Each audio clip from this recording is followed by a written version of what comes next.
How does your opening speech relate to border issues?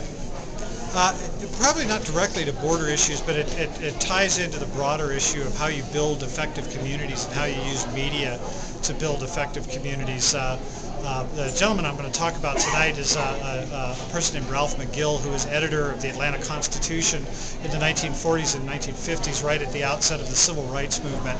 And he was a real pioneer in white circles, anyhow, in fighting against segregation. So I'm going to use him as an example of how newspapers can lead their communities through even very difficult changes.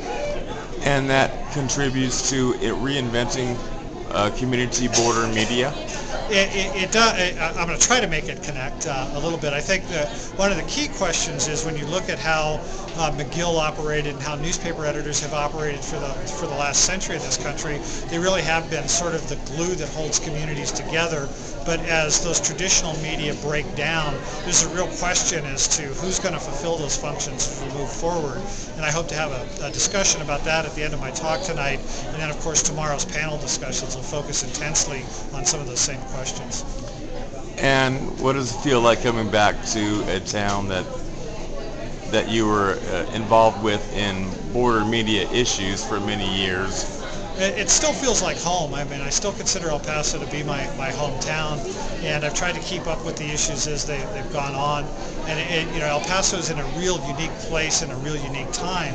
And it's kind of exciting to be back into this. And I tell you, I've been talking with student journalists for the last 3 days, and it's been absolutely reinvigorating to get their perspectives on how media is working, what their lives are like, especially a lot of the students who have ties to Juarez in this difficult time.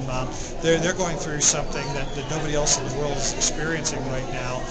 And it's obviously very frightening to hear some of those stories, but I hope that as budding journalists, they'll be able to come out and help tell the world some of those stories about what's happening in Juarez today.